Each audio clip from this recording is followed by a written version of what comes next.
human trafficking in our city during the World Cup. Not just the World Cup, but as we continue other big events. We got the Super Bowl coming. We got the Women's National Championship coming. So we have a lot of major events coming to the city in the next 3 years that we want to be prepared for. And so as we've been prepared, we have different activations across the city so we can reach everybody in their prospective community, because what we learn is it is going to take the community to see something, to say something. And who better know their community than you? So again, thank you guys for coming out. And we're going to hit the topic. We're going to talk about it. We're going to conversate. You have any questions, ask your questions. We have the experts here. Ask them questions. They have all the information that you need, okay? And as you can see, this is my office here. These are the people who are charged with spreading their awareness across the city of human trafficking, all of whom couldn't be here tonight due to emergency. So I'm here. So you got me for tonight. You normally would have Angie, but I told her I'll step up for her tonight since she had an emergency, okay? So just be patient with me, and we're going to learn together, okay? You can go to the next slide. I would say that time the cameraman leave the duty station. And so you can see it a little bit here, but we can get you this information. But these are the games that we're going to have hosted here in Atlanta. So these are the games, and these are the dates. And so we thought it was very important that you understand when these games are happening, because when these games are happening, before, after, during, this is where you're going to have your high traffic. This is where you're going to have, your potential of human trafficking, in our areas and in our corridors. So we want you to know that these are the group stages. These are the teams that are playing, and we got teams coming from all over the country. As you can see, that'll be here. And what we've learned is when people come from other parts of the world who are not accustomed to being here in America, there's a lot of things that people don't know and they're not aware of. And so we want to prepare our people and our congregations on how to help these people that's coming to an unfamiliar territory, okay? So these are the games. Again, if you need them, we'll get them to you. Next slide.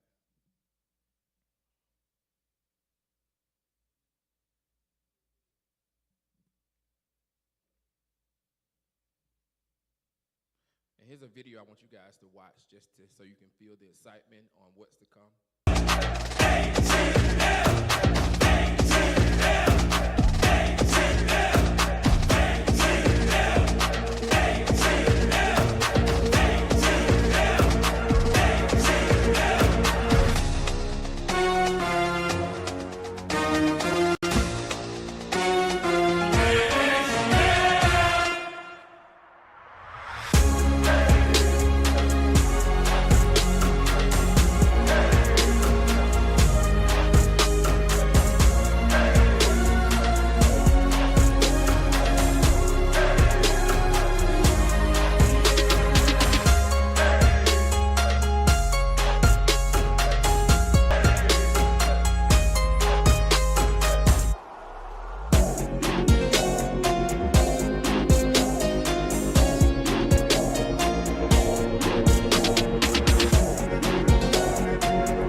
Seeing there, you're seeing many spaces that to your eye might not think of human trafficking, but it's all of those common spaces that we've seen where the kids were playing on the field, in the parks. Those are grounds for human trafficking. And so that's why this topic is so important, so you can get the understanding and also just learn, as a spectator or even as somebody who's working in the field, how to spot and who we can call upon when we think or suspect of human trafficking. So as I said before, we have the experts here that's going to dig deep and give us some more insight when it comes to this topic. So again, ask your questions, and get knowledgeable and dig into the topic, for your understanding. As you can see, well, you can't see it, we have, as I said earlier, we have different activations and different events that's happening that's tied to this awareness program that we're doing. And so all of this information, we can send it to you. I know you signed in the very beginning. List your email, and we'll send you all the presentations and all of the contacts when it comes to our activation with human trafficking. So are y'all ready? Let's get started. So at this time, I'm going to bring to our front. We in church, so I can say that. Y'all give Maya a hand, and she come from Tapestry. Thank you so much. Thank you so much, Christopher. Hello, everybody. Apologies for a little bit of technology. I think we'll see if this is going to work. Bible Way Ministries, thank you so much for hosting this very important training. We're so grateful to be here and talk to you a little bit about human trafficking. So as Christopher mentioned, my name is Maya Hasek, and I'm the Human Trafficking Program Director at a nonprofit called Tapestry. We started in 1996, actually, as a coalition of different organizations coming together to meet the needs of survivors of domestic violence. As we were working with survivors of domestic violence, we realized that there were other aspects to their stories that we were not as familiar with. And in the year 2000, when the federal law came out with a clear definition of human trafficking, we realized that some of the cases of domestic violence also were intersecting with human trafficking. And fast forward in 2004 is when we started our anti-human trafficking program. When I started in 1996, 96% of my caseload was sex trafficking cases. Fast forward to today, 70% of our caseload is in fact labor trafficking. So for that purpose, I will be covering labor trafficking, what it is, what it looks like. I will go through some case scenarios and talk about resources that are available to survivors of labor trafficking and also sex trafficking. So let's see if this will work. All right, next slide. Thank you. Says in the previous slide, we had a glimpse of our numbers, and just to recap, 74% of our caseload was in fact labor trafficking, and we provided services last year in over 37 counties in the state of Georgia.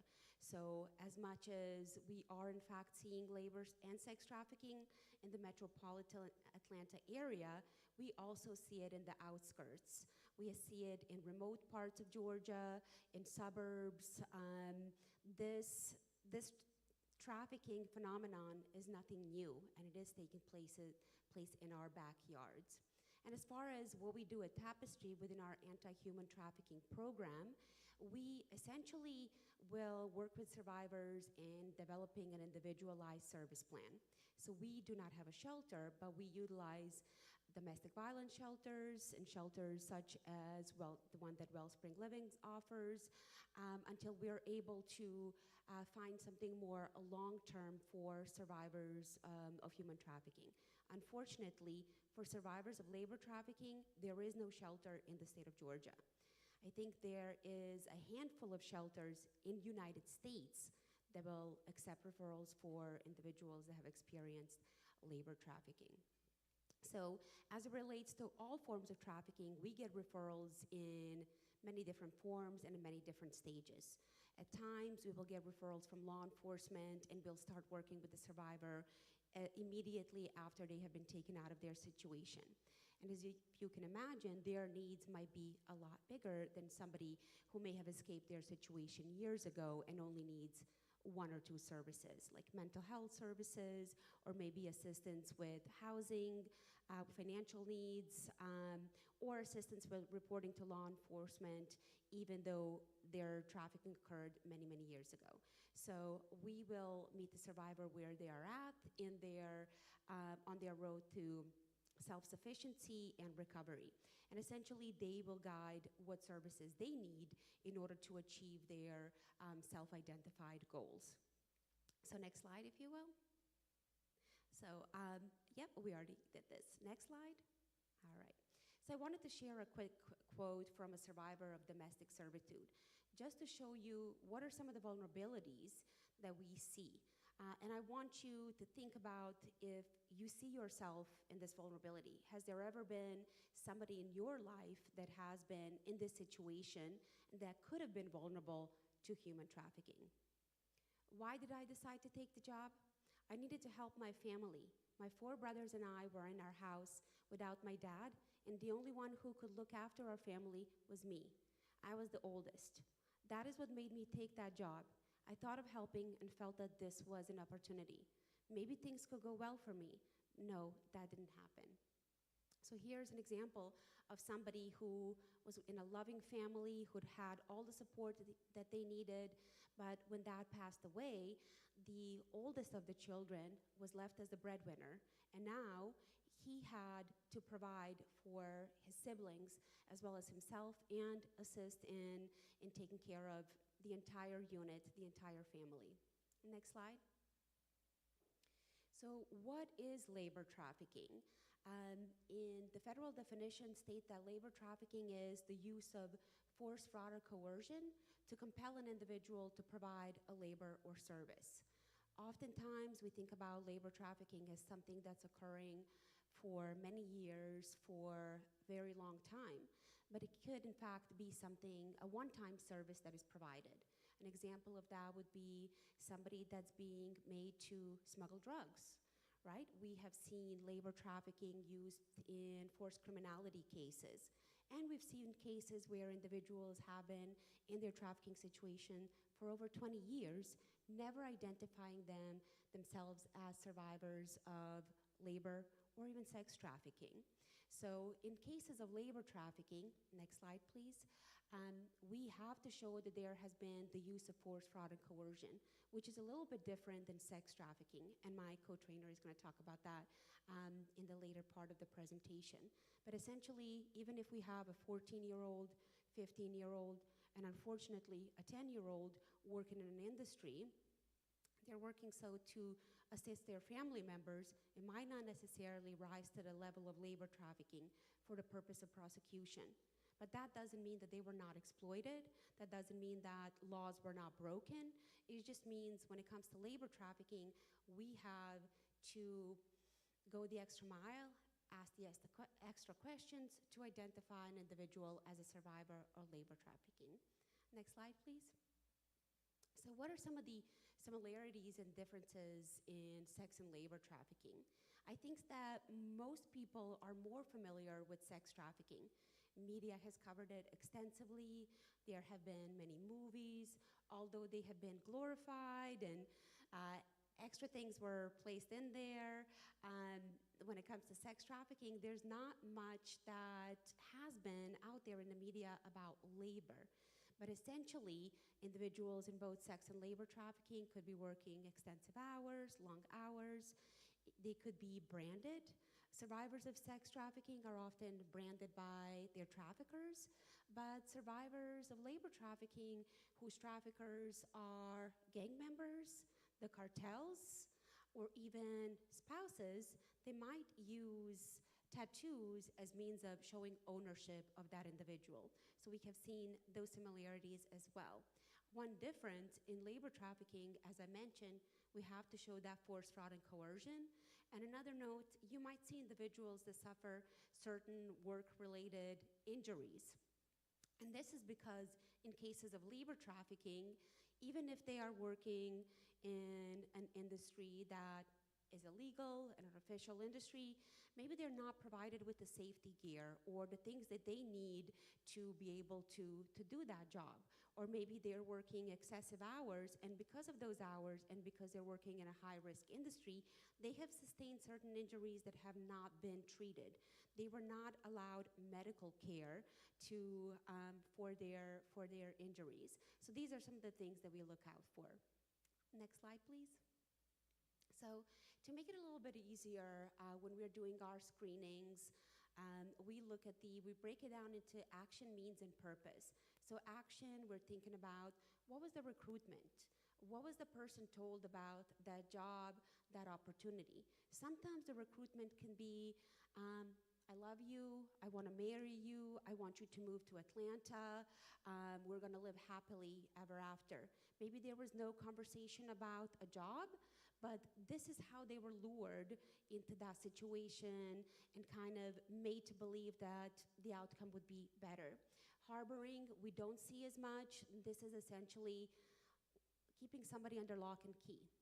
We don't see that many cases of that right now in today's age, but I will say prior to the passage of the Trafficking Victims Protection Act, we actually had a factory in California in 1994 that had barbed wires. And people passed by it each and every day, not knowing that there were hundreds of workers that were being made forced to make our clothing. Essentially a sweatshop. So those places still exist, but maybe not so much in mainstream United States, mainland United States. And then transported, most people think that in order for human trafficking to occur, there has to be some type of transportation, crossing of county lines, state lines, and that's just not the case. Individuals could be trafficked within their home. They don't have to be driven anywhere, right? And then provided somebody else made work arrangements for those individuals, and therefore somebody else is getting to keep the money for the labor provided by the victim. And then the means being either force, fraud, or coercion. So with our cases, we mostly see the coercion piece. The piece of, if you try to leave this job or if you try to leave this situation, something bad's gonna happen.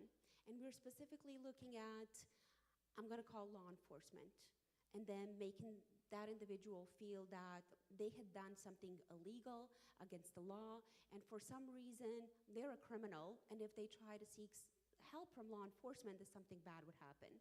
So we know that that's not the case, but these are the things that people are made to believe.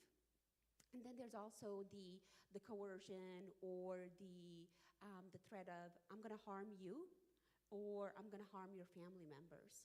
So in the quote that we saw earlier about the domestic servitude, I was the oldest, I'm the breadwinner, maybe a person is not afraid for their well-being and them being harmed, but somebody mentions your younger sibling, your mom, your dad, your grandma, you're much more inclined to stay in a situation that you would usually not stay in. And then the purpose, as I mentioned, some type of labor or even a one-time service. Next slide. So this is what this may look like, coercion. They reminded me if I left, I would be in breach of my contract and I could be arrested. And then force, I tried to leave, but he hit me. And then fraud, she said that she loved me and would take care of me. Once I moved in, everything changed. So fraud, although most of the time we're thinking about somebody that says, you know, here's a contract, sign this contract, you will be in breach of the contract. It's also coercion, but there's also, you know, a relationship being used to entice somebody to provide that service or to stay in that situation. Excuse me. Next slide, please. Oh, should have used the mic for that. Next slide, please. Okay, so I wanted to spend a little time talking about the difference between labor trafficking and labor exploitation. So, without giving too much away, has anybody here worked in a job where they felt underappreciated? Raise your hand. Okay, I'm not gonna call out names. Anybody felt that they were discriminated against? Okay. Harassed? Yeah. Anybody felt that their hours have been cut short? They expected to make a lot more in their paycheck, but when the check came, there were hours missing. Okay, all right, not taking names. But I will say that those are all signs of labor exploitation, right? Somebody not being treated fairly at work, somebody not being paid what they were promised, and all of those things are investigated by Department of Labor. Labor trafficking includes all of those things, but also includes the inability to leave. So there's something that is keeping that person there, something that makes them believe that if they left, something bad would happen. And I'll give you an example. Oftentimes we get calls on our hotline from individuals that say, I'm working for this really bad employer. They promised me I was going to be getting paid a certain amount. They promised to pay me overtime, and they never paid me. And we would say, not in such direct terms, of course. Well, what's keeping you in that place of work? And if they say, well, the employer owes me 2 weeks of back wages, then we might say that might not necessarily be labor trafficking. But if they say, I don't reside with my employer, I get to come to work each and every day, but my employer said if I don't show up at 6 a.m. every single day, they know where I live and something will happen to me. Or they're going to call the police and they're going to tell the police that I stole something. I did something and therefore I will be arrested. So now the consequence is not only losing the 2 weeks worth of pay, but also the consequences, if I leave this job, I could end up in jail. So that is when it rises to the level of labor trafficking. And sometimes there is a gray line. So when we do our screening, we also talk about perception of fear. So maybe you yourself were not threatened or harmed, but you witnessed others being harmed or threatened. And therefore, you perceive that these things will happen if you try to leave this job. Next slide, please. So I think next is a quick example, and it's a little bit harder to read, but I kind of want your engagement to see if you think that if this is labor trafficking or labor exploitation. So now I'm really testing my eyesight. Okay, George traveled to Atlanta to escape abuse at the hands of his stepfather. His aunt offered to pay for his transportation and promised George that he would be going to school once he arrived in Atlanta. When George arrived at his aunt's house, he was told that he would need to start working in order to contribute towards rent and also pay back the cost of transportation for coming to Atlanta. Every day after school, George was taken to a restaurant where he worked. George's earnings were confiscated, and the aunt told George that if he did not work and did not provide his paycheck, that she would contact Child Protective Services and he would be sent back to live with his abusive stepfather. So what do we think about? Do we think that this is labor exploitation, George working in a restaurant after school, or is it labor trafficking? Who thinks it's labor trafficking? All right, we got half labor exploitation. All right, we got a 50-50 crowd. So it is both, of course, as we mentioned, that, there is a thin line between the two and there is much overlap. So in case of George, George was never told about, oh, you will have to pay back the cost of transportation to Atlanta. He didn't expect that. Maybe he would have thought twice.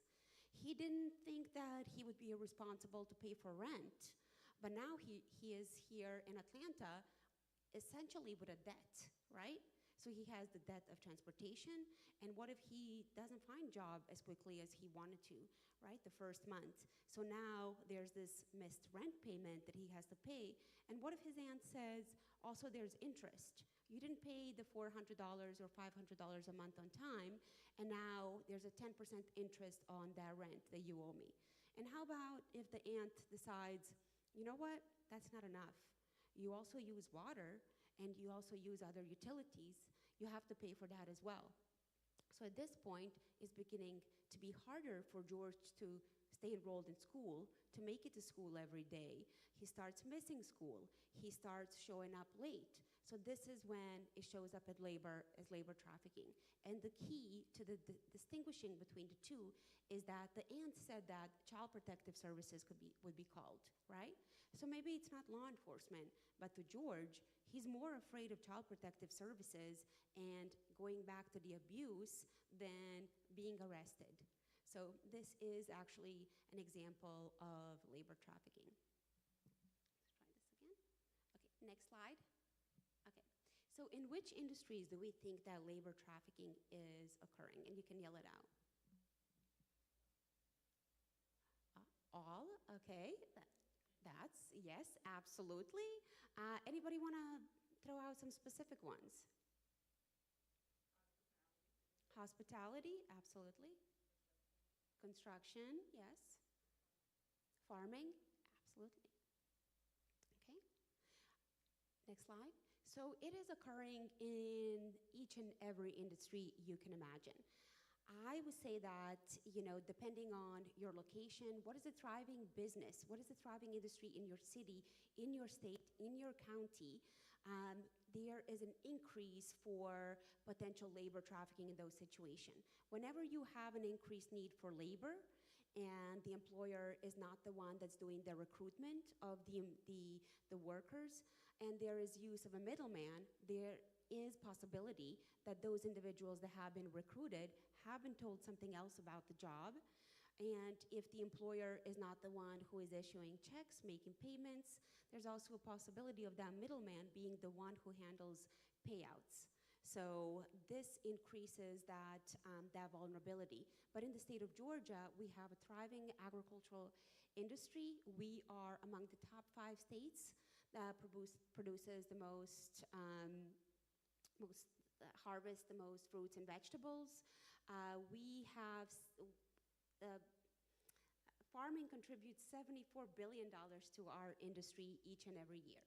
And then, of course, we have seen cases involving construction, domestic servitude, singular cases, sometimes multiple victims, factories in the state of Georgia, in fact, restaurant, hotel work, custodial, peddling, hair salons. And we've also seen labor trafficking in illicit or forced criminality situations.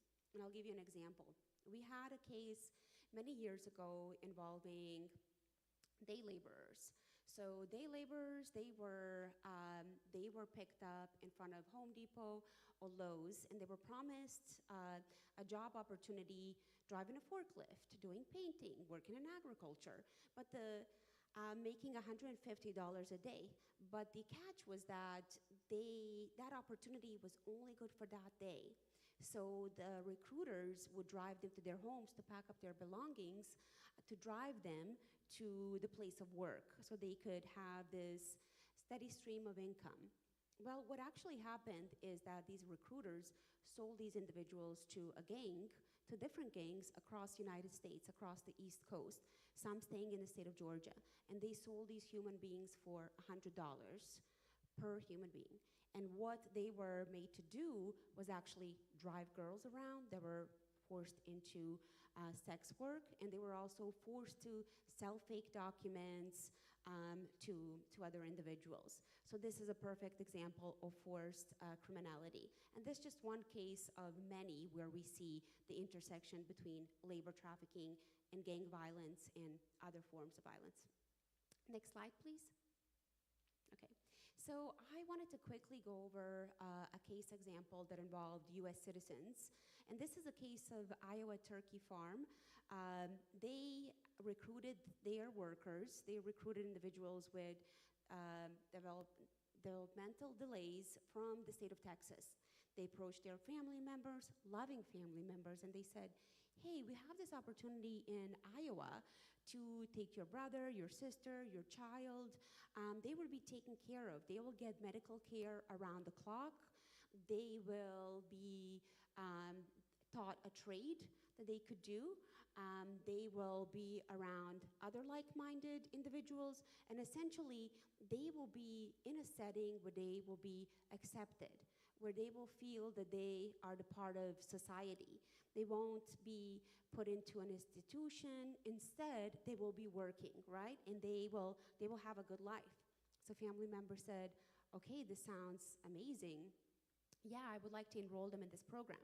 So they sent their family members, and those family members were there for over 20 years, working 12 to 14 hours a day, earning only $65 a month for their labor, never receiving the medical care that they were promised.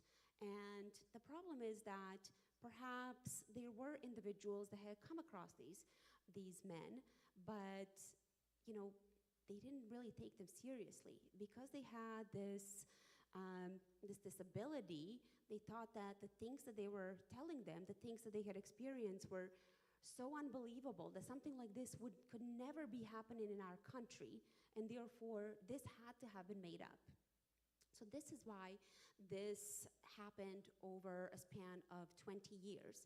So this case was actually taken on by Equal Employment Opportunity Council for discrimination lawsuit, and this was one of the biggest wins in the United States history. They won over $240 million of back wages for these workers. So this is an example of a good outcome, but not so much, because it took 20 years for somebody to see that this was happening and to voice their concerns.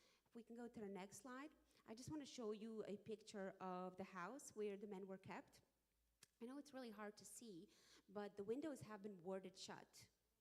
And there were other disclaimers that were made by the men that perhaps we don't want to get into. But also, if you can see, the turkey processing plant is in the back of the house. So what that means that they could work hours and hours and hours, and nobody would notice, right? So this is one of the examples of labor trafficking, and how individuals' disability can be used or is a vulnerability and can be used to keep people compliant and in those situations much longer than they should be. Next slide, please. Okay, I think my person had left. Oh, there we go. All right. I wanted to go through another case example. I know this is a little bit harder to hear. This is an actual case that we worked. So this case involves Oscar. Name has been changed, of course. Oscar is from the Dominican Republic, where he grew up playing baseball. So Oscar dreamed of playing the sport. So when a coach from Georgia came to the Dominican Republic to offer him a scholarship to play in the United States and to attend college here, he wholeheartedly accepted that invitation. But when Oscar arrived, along with 30 other players from all over the world, he learned that he would not be playing baseball. Initially, he was taken to practice baseball 2 to 3 times only. And the purpose of that was to see how well Oscar does, right? And for those individuals that excel in that sport and that the coach believes that they could make it, that they could get a sign-on bonus if they play professionally, then the coach will make that bonus. But for other individuals, for the 28 out of the 30 that were brought here, they will be made to do different type of work, and they will not get to keep the money. In case of Oscar, Oscar did landscaping. In other cases that we had, the young adults had to do fundraising. So they would go in front of Publix, in front of Kroger, even door to door selling candy bars, saying that they are selling these candies for a baseball team, a basketball team, a soccer team, which they themselves never belonged to.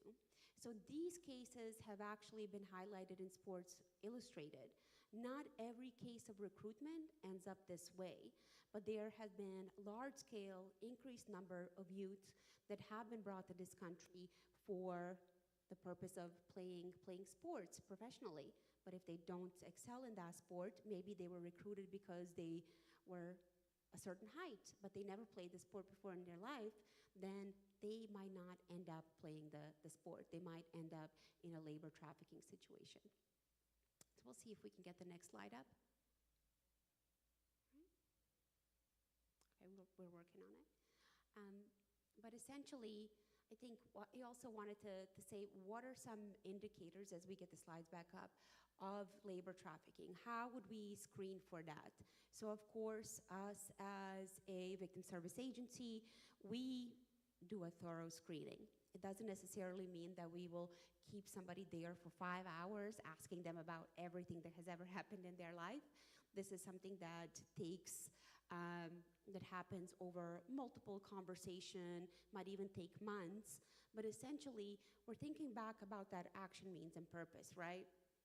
how did you grow up? Of course, we're building rapport in that way as well. So when we ask somebody, how did you grow up?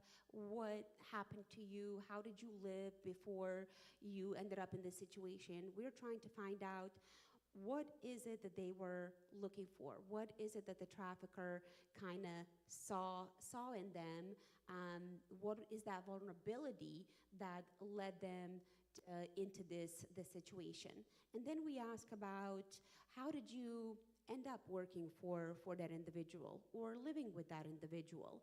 And then, they might say, well, this individual paid for my transportation, just like we saw in the case earlier. Or I saw an advertisement in the newspaper and I responded to that. And once I showed up, I was told that you will also need to work, for these many weeks and we will not pay you because this is training. And then once they were in that situation for a couple of days, a couple of weeks, they were told that there would be consequences to leaving that place of employment or that job.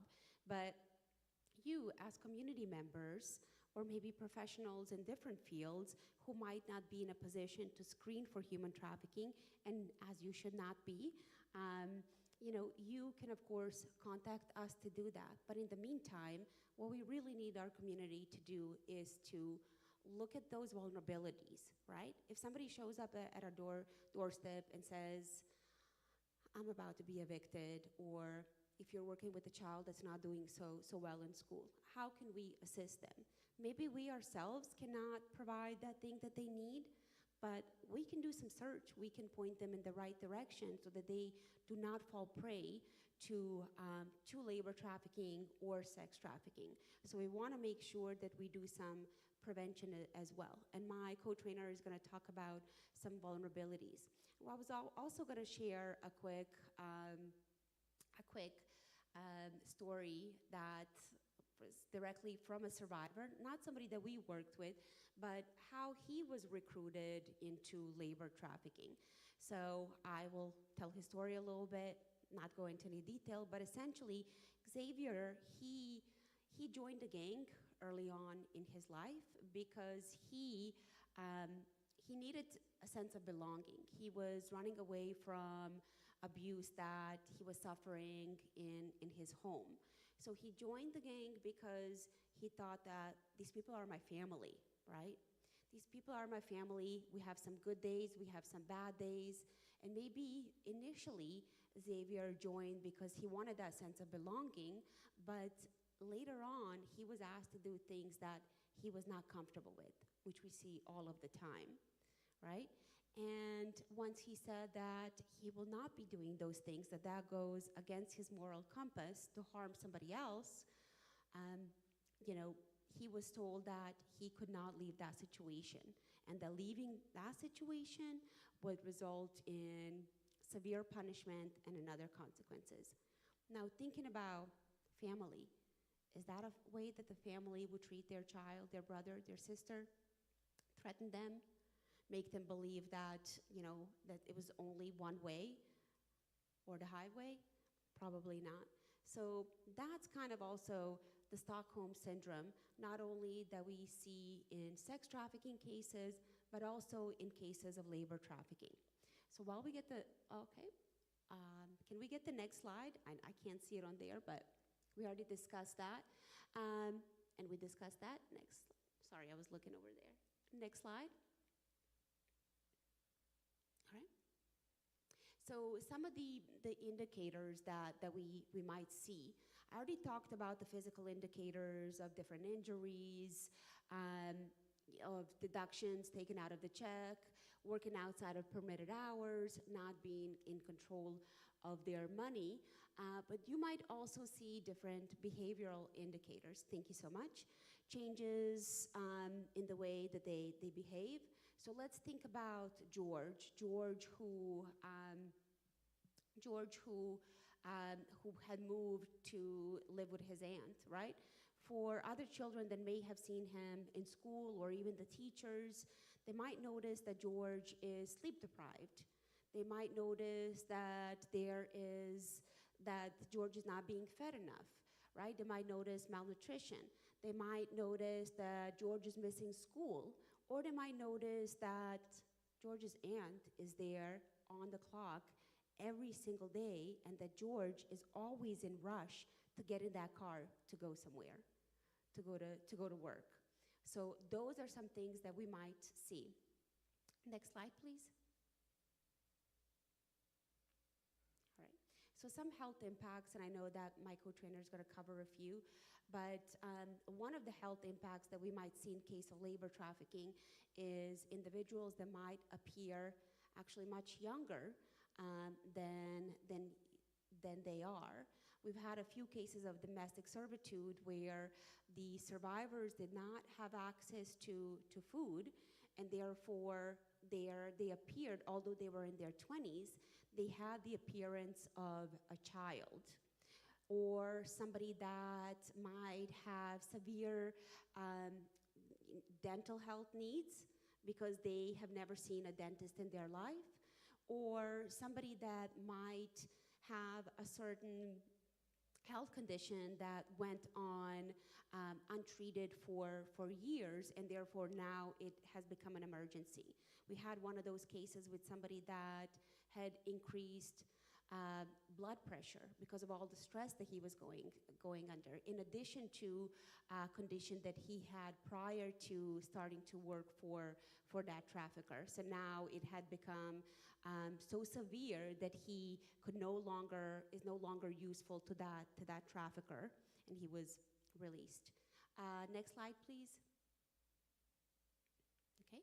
Things you might observe, confusing or contradicting stories. So somebody else speaking for the survivor.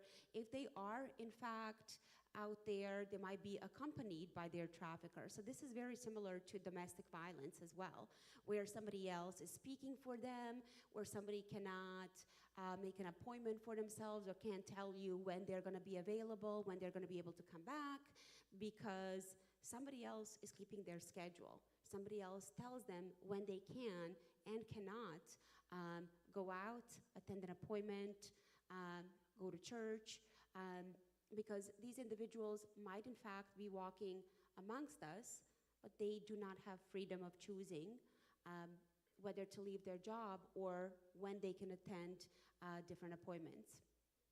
Next slide, please.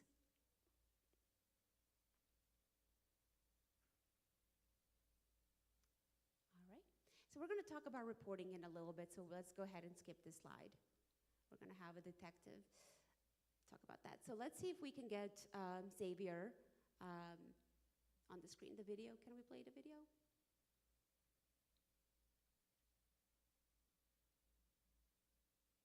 Nope. All right. Well, I told you about Xavier. Apologies. A little bit of technology. I can't see behind me, but all right. So as I stated, Xavier, just because somebody joins or says yes to a situation initially or voluntarily, it doesn't mean that they can never change their mind. And I think this is key. Before we start judging or thinking, how could you say yes to this? How could you say yes to maybe doing something that's illegal or something that we might consider morally wrong? It doesn't mean that they don't have the right to choose to leave that situation later. And that's what trafficking is, lack of choice. Next slide, please. I talked a little bit about services and how to get involved, and I think myself and my co-trainer are gonna reiterate there's many ways that you can get involved, but essentially sharing the information that you learned here today with others so we can spread the word, so we can identify potential survivors as soon as we are in a position to do so. You never know when you could come across somebody. Some of our cases have been from Good Samaritans that have been in a household that have witnessed something that didn't look quite right to them, and they reported the case, and as a result, an individual was able to leave their situation. So please share what you learned here today, and you can, of course, volunteer with Tapestry, with Wellspring Living, and any other organization that works with potential victims of sex and labor trafficking. Next slide. I think that might be, okay, all All right, and I have some of my outreach material out there with my contact information. So if we could transition to next slide, and I believe I transition it over to my co-trainer, Dee. Thank you so much, and apologies for the technology confusion. Thank you so much, Maya. Hello, everyone. My name is Deoncia Ambrose, but everyone calls me Dee. And I have the honor and privilege to work with the organization called Wellspring Living, and I'll be doing the sex trafficking part of the training. Could you raise your hand if you feel like you have an idea of what sex trafficking is? Okay. Can you raise your hand if you learned something different about labor trafficking in Maya's training than you thought what it was? Okay. Wonderful. That's why we're having this training, because a lot of times people get their idea of what human trafficking looks like from watching movies or seeing things on TV or looking at things on Instagram that may not come from the real news stations. So we wanted to provide the community with an opportunity to know what to look for and how to protect your own community spaces. That's why we wanted to come into churches and go to different zip codes so we can bring that information to individuals. So no matter if they're interacting with a stranger or if they're seeing things within their own community spaces, they can speak up and say something. Now, what I would share is that sometimes some things may appear similar to what we're talking about in regards to human trafficking, but it could be signs of other things such as homelessness or mental health or substance abuse. And I always remind people it's important to make sure that you say something, and it's better for it to be wrong than you to not say anything at all, because you never know where you may be the person who can interject and save a life. So even if you feel like a little gut instinct and there's like, I'm not sure if this is exactly what I learned or what's going on, we still tell you, call 911, share that information, and let them investigate, because we don't want someone to miss an opportunity to get help. So I thank you again for being here. It's very important to be a part of this conversation, and you all have given us your evening after a long Thursday. I know it felt long for me, so I can only imagine what it felt like for you all. Next slide, please. Okay. So this here is just an agreement I always do in regards to my presentations. I ask people to brave the space with me. I ask for people to remain curious, so be open-minded to what you may hear, ask questions if you need to. I ask people to make sure that they create this a space where people can be real. I've had trainings where individuals have shared different scenarios of things they've seen in the community, or even people who have shared things personally about what they've experienced. And we want them to feel safe, like they can share what's going on without feeling judgment. And then I always ask people to take this information and make sure that it leaves this training. As much as you all are here right now, there's some people who may have wanted to attend and couldn't. So how we make sure that this word is spread is that I challenge people, take 3 things you learned during the training or more, share that with 3 people, and then encourage or challenge those people to share it with 3 people. And that's how the word gets around. And finally, take care of yourself. In the midst of learning the trainings, if there's anything that feels triggering to you, I welcome you to step away and join us when you're ready. Or if you're dealing with a scenario where an individual is telling you what's going on with them and it feels triggering, of course we want to honor the space they're in, but then we also have to remember to take a moment to take care of ourselves, because as much as we want to care for other people, we have to also pour into our own cups. Thank you. Next slide. Okay. So a little bit of information about the organization that I work with, Wellspring Living. We have been around since 2001. We are a faith-based organization right here in Atlanta, Georgia, who has been focusing on housing, healing, and education. Our housing initiative looks like 2 residential programs, one being for adults over the age of 18 who can stay for up to 18 months, and the other being our Receiving Hope Center for youth of all genders, ages 12 to 17. This program provides support in regards to stabilization and long-term services. So based on the individualized plan of that youth, they can stay with us for 90 days or they can stay for up to 13 months. And we work in partnerships with various different organizations across the state to provide overall wraparound services and healing for those individuals in both programs. In addition to the work that they're doing to provide a safe space, we also do individual therapy, group therapy, family therapy. We work on different life skills, because what people don't realize, a lot of times when people are coming to our programs, they may have been in their situation for years, or they may be coming from a background where someone may not have poured in certain skills that they need to learn in order to be empowered to be great in their community space. So we provide that, in addition to also working with different organizations and different companies to make sure that they have dental services, health services, and get all the things that they need to remain healthy overall. Our community-based services includes a program called the Women's Academy. So this program is for someone who may have safe housing, but they also are in need of additional resources and support in regards to education and career readiness. They can come into our programs and get help with their GED.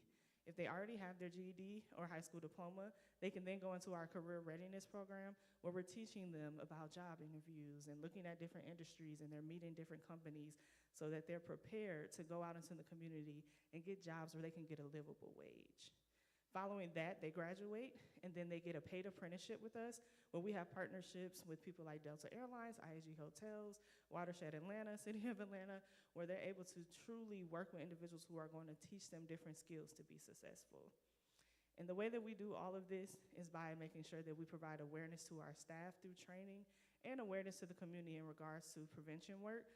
And it takes all of us within our organization to make it happen. So I'm so honored to be a part of an organization who has been doing this work for 25 years. I've been there for 9 years, and I can tell you things change.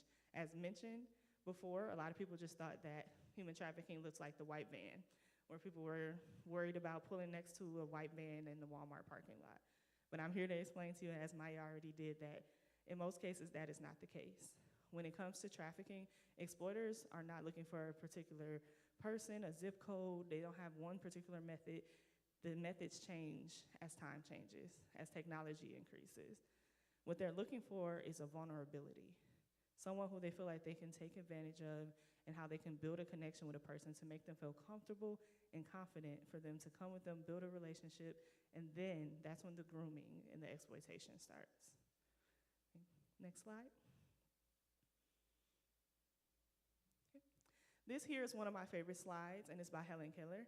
It reads, "I am only one, but still I am one. I cannot do everything, but still I can do something. And because I cannot do everything, I will not refuse to do something that I can do." I always start with this because I always want to challenge people to truly think about how you can have an impact on this topic.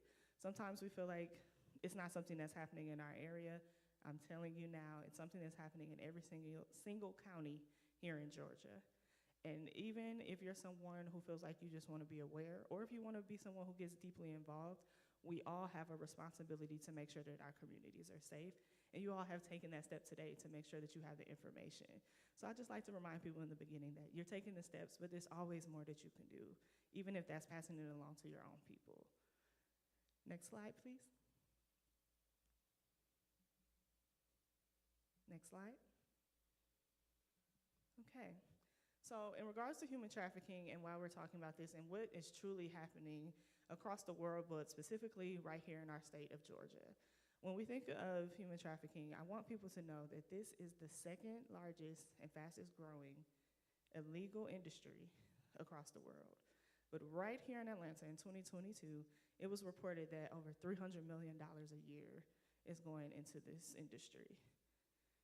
I want you to take a moment and think about how much money that is.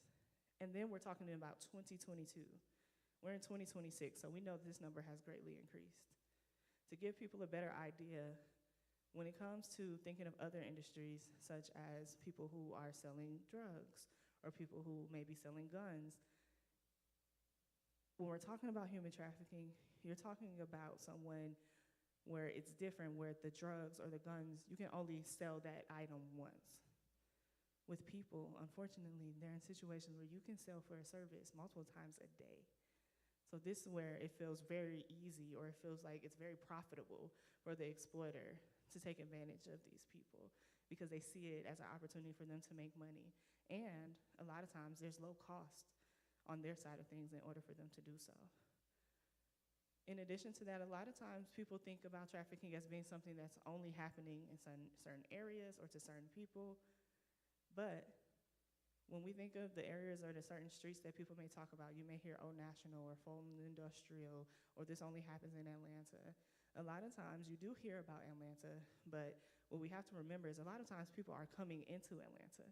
You're not thinking about the people who are outside of the 285 line, who are actually the ones who are the buyers and the exploiters, who are just coming into those spaces because that's where the entertainment is. That's where they feel like they can make the recruitment. That's where they feel like they're going to have more people around for them to be able to have more buyers. But reports have shown that 65% of men who have purchased for sex have actually done so outside of that 285 line.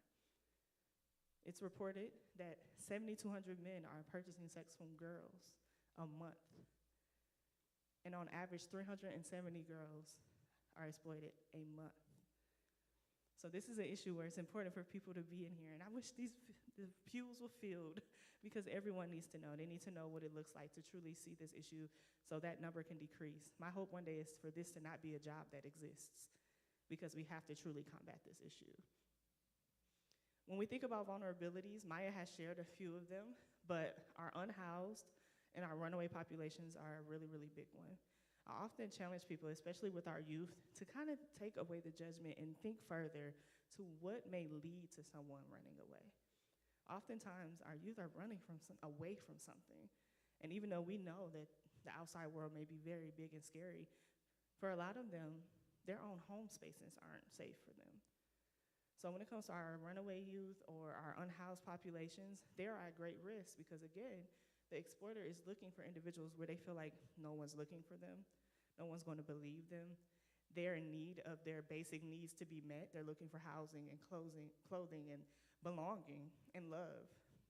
So they're taking advantage of what that vulnerability is and connecting with that individual so that they then can later exploit them. And hate to report it, but I think it's very important for people to know that in Georgia, the average age for an individual who is trafficked is 14 years old. When I first started with our organization, on average, I would see our girls between 16 and 17. That entry level currently is between 12 and 15, and majority of our cases we're seeing right now are 12 and 13-year-olds. And that's just sharing what Wellspring is serving. There are individuals who are younger who are being exploited, but they go into different service programs such as trained foster homes and things of that such. But it's important for us to have education for our youth because this is an issue that is attacking them and it's something that they're not really aware of. And things like the internet has made it very easy for people to have access to them. We used to talk about things such as don't talk to strangers, but now we're letting strangers in our homes. So how can we educate our communities to know, to trust their gut, to have healthy relationships, to have good boundaries so that they don't put themselves in situations where they're connecting with the wrong people? Next slide, please. Next slide. So as Maya mentioned, she did give the definition for human trafficking, and what I wanted to share that was a little different in regards to sex trafficking is that when it comes to our minors, if you are under the age of 18, it is considered illegal. A minor cannot consent for commercial sex. So even if you have an individual who shares with you, this is something that I'm choosing to do, this is still illegal. We still make the report because this is something that is not allowed here in Georgia. And different from labor trafficking, when it comes to our youth, we do not have to prove force, fraud, or coercion. If they're under the age of 18, they are automatically considered a victim of human trafficking. Thank you. Next slide. Okay. So, in regards to force, fraud, or coercion, I like for people to know exactly what that looks like. So a lot of times you often hear about more so the force side, or this is where you may have individuals who are kidnapped, or people who are being locked in a certain room, or individuals who are experiencing physical violence in order for them to stay with the individual who's exploiting them.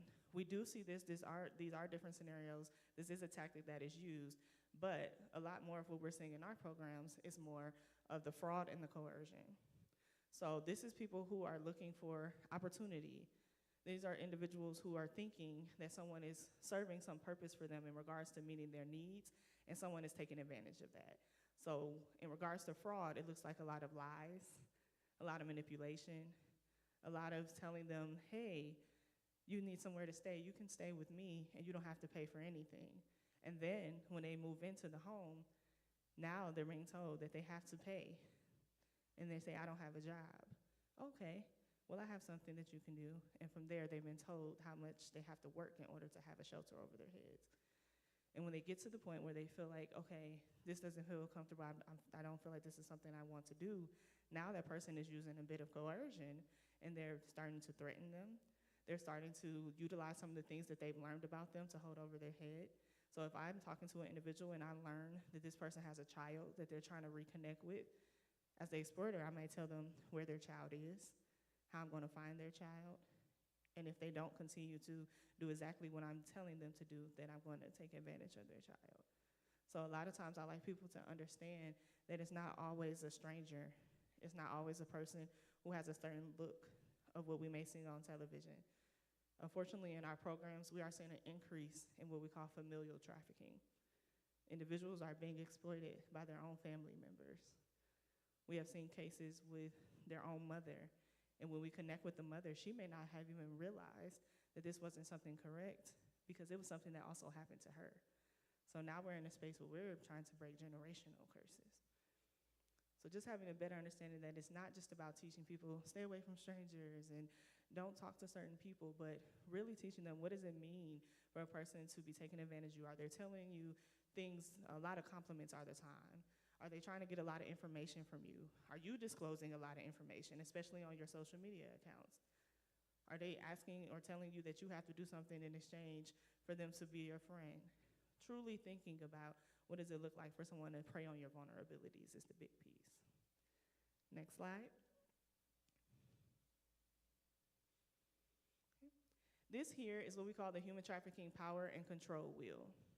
A lot of times when I'm explaining about trafficking, we talk about the fact that a lot of us don't realize that we're walking past victims every day.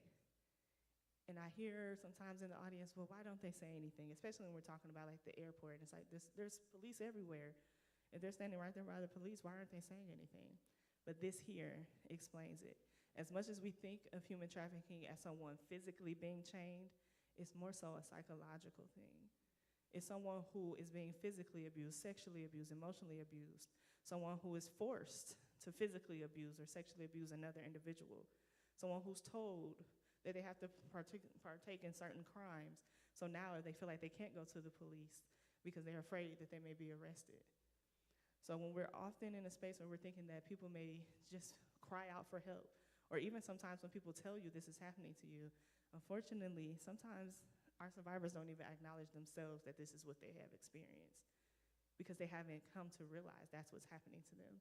So that's why Wellspring Living has various different services that we're doing at one time, but the biggest piece is building trust again, teaching them what it looks like to understand what a healthy contact is so they can feel confident to share with us, and we can help them kind of have that light bulb go off to know they weren't in an unsafe situation. But when you have all these different scenarios happening at one time, it's very hard to get out of that space because you're afraid of what you're going to come out to. Blaming and denying and shaming is a big piece of how, when we're talking with the women, why they feel like they truly couldn't get out. Because when you're talking about you want a relationship with someone and then your exploiter's telling you, who's going to want you? Do you know what happened, what you've done? Who's going to believe you? You came to me. You start talking to me online. Now you're in a space where you're denying yourself. Did I put myself in a situation? You're blaming yourself, and now you're afraid to get the support that you need. So that's how the exploiter is using that control. It's all about control and power over the individual. Next slide, please. Okay. So we talked about some of the myths or misconceptions already in regards to the white van. Some additional ones that I would share is that a lot of times people, when they're looking for signs or they're seeing certain scenarios, they may not respond, or they may be in a situation where they think this isn't something that's happening based on just some of the ideas of what they think is human trafficking. And a big piece of that is a lot of times people think that this is something that only happens to girls. We have seen a great increase in our programs with referrals for boys. And a lot of that access comes from them being on different gaming systems. A lot of that also, unfortunately, happens with our LGBTQ populations, where they're being forced out of their homes, and now they're looking for community space, or individuals who have been previously sexually abused, and they said something and people didn't believe them, or they wanted to say something but didn't feel confident saying anything because society has put our males in a space where they're told they have to be tough and strong, and they feel like nobody will believe that this is something that truly happened to them. But we have to keep our eyes vigilant and open and be open-minded, because this is also something where exploiters are exploiting our young men. When it comes to the exploiter, a lot of times people may not pay attention also because they also assume that all exploiters are men. But we have a lot of cases where the exploiter is a woman. So you have different scenarios where you may have someone online who may be sharing, I don't have a good relationship with my mother, and now I'm coming to you as a motherly figure. And I'm trying to see what's your problems with your mom. And I'm using that information to then gain some type of respect from you, for you to then open up to me, want to connect with me, and then meet me. And from there, that's when the grooming happens that then leads to exploitation. So when we're looking, we're not only looking for girls, we're not only looking for an older male, we're also looking at older women. And unfortunately, when I'm training in schools, it's also important for our communities to make sure we educate our youth on what it looks like from people their own age. A lot of the girls in our program were recruited by girls in their schools. So having conversations with your youth, creating safety plans, telling them different scenarios on what it may look like where someone's trying to manipulate you, what it look like when someone is showing you peer pressure. Ask them questions. What would they do in the moment? That's your opportunity to learn what they would do and then educate in that space. And that's not just for parents. If you're a teacher, if you're a faith leader, if you're a mentor, whatever your role is in a youth life, you want to make sure that you provide them with the skills they need so that they can protect themselves. And that's not only youth. We also have people in our own communities where sometimes we'll see something, somebody's on a dating app, and everything they're telling you about this young woman, it doesn't make any sense, it does not sound right. But for them, they want to feel that love, they want to feel that connection. So we have to pay attention and make sure we go to being a community again and speaking up when people need that help. Be a neighbor again. People don't even see their neighbors anymore. My mom asked me the other day, when the last time have you seen your neighbors? I can tell you, I've been in my house 6 years, and some people, I've never seen them, especially we have the front garage. So they go straight in their garage and you do not see them. But we have to get to the place where we're able to know what's happening so we can connect, because we may be someone who can help. Okay? Other misconceptions is that people think this is something that only happens internationally. As mentioned, this is something happening in various different counties right here in Georgia. Also, an individual does not have to be relocated to be considered a survivor of human trafficking. You have people who are being trafficked right in their home spaces. They do not have to go into another state. They do not have to go into another city in order for them to be considered a victim of trafficking. And last but not least, we already talked about kidnapping and the physical chains.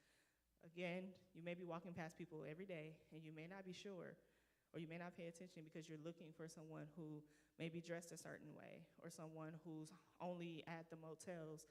But this is happening with people all the way to the W Hotel. So we have to just kind of take some of those biases away that we're thinking and really have our eyes open and our ears open to see how can we support. Next slide.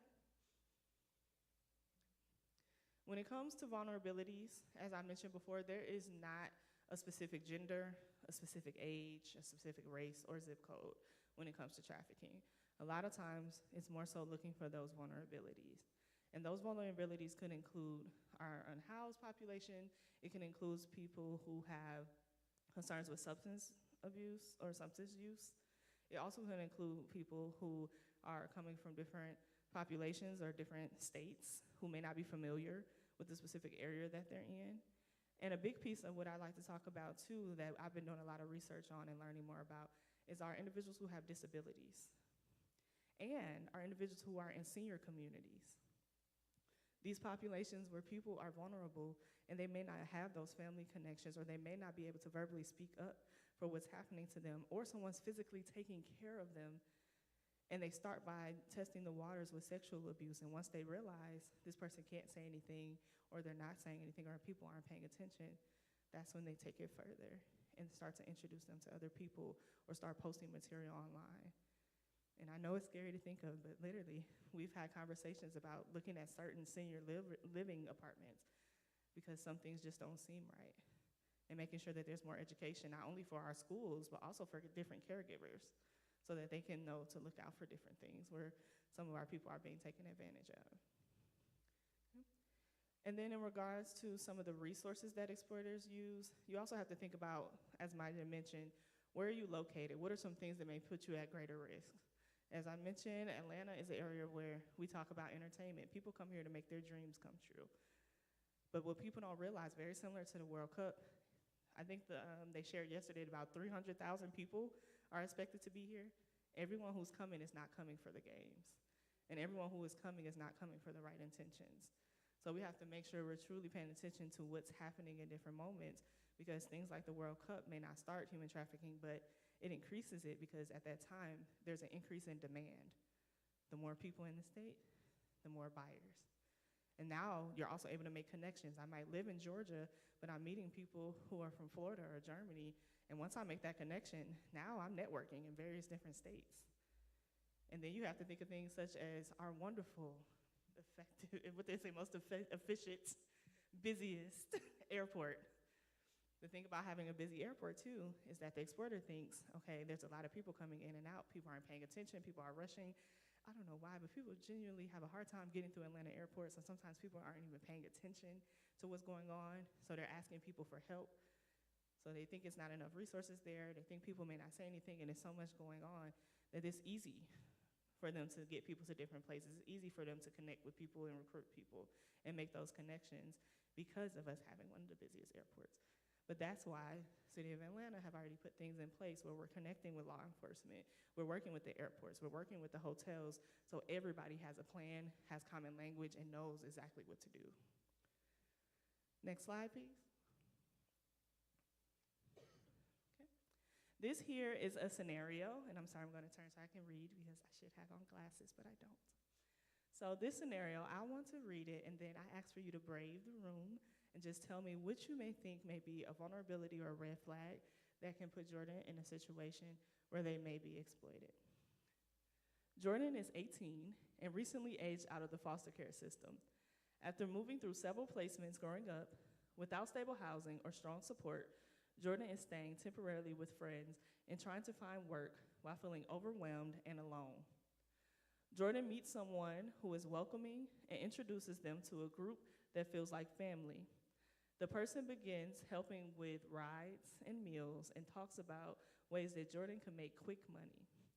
Over time, the individual starts suggesting Jordan meet people who will pay for dates.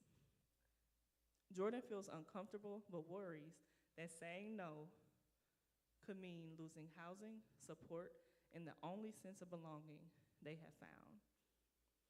Does anyone see any red flags or vulnerabilities in this scenario? Yes, ma'am? Aging out of the foster care system. Yes, that one is a big one. That vulnerability is something that we call life transitions. So when you have individuals who are aging out of the foster care system, a lot of times they have a lack of resources. A lot of times they may be in a situation where they don't have that family connection or that family support, and that's exactly what the exploiters are looking for. They're looking for someone who needs that additional support, someone who needs someone to lean on. In addition to the foster care system, we also have to think about other populations, such as people going to college. I moved here at 18 years old, came to Atlanta happy as ever to just be in college, and everything I seen on TV, I just knew I was going to have some fun, which I did. But I also know there were different circumstances where I was like, I am so lucky, because this scenario could have turned into something different, because I wasn't aware of where I was. I didn't have people right here to help me. If something happened, would my mom even have been able to find me, because I couldn't explain where I was at or what was going on in that moment. So even thinking about those things, people who are coming to a new state, even adults coming into a new state, thinking about individuals who are in situations where they just turned 18. A lot of times when our youth turn 18, oh, I'm grown. I want to move out. I want to do what I want to do. But not realizing they don't even know what world they're about to enter into. So that's why those life skills are important, even within our own communities, and teaching people about healthy relationships and trusting their gut, because they may have come from a two-parent household in a very predominant area. You may have taught them different things and you feel confident that they're going to be okay, but someone's preying on the fact that they're 18 and they're excited for the world and they're going to offer them all the things they think that they want. So how can we make sure that they know to intervene and say, this doesn't feel right? Thank you. Any other things people see? Quick money. That is a big one. A lot of times we're working with our survivors, that's what they were being told online. And of course, if you're in a situation where you don't have housing, you you don't have support, or you had a job where you felt like $7.25 was just not cutting it.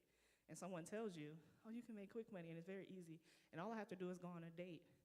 I used to have some survivors tell me all the time, well, before, I was doing it for free. Now I can get paid for it.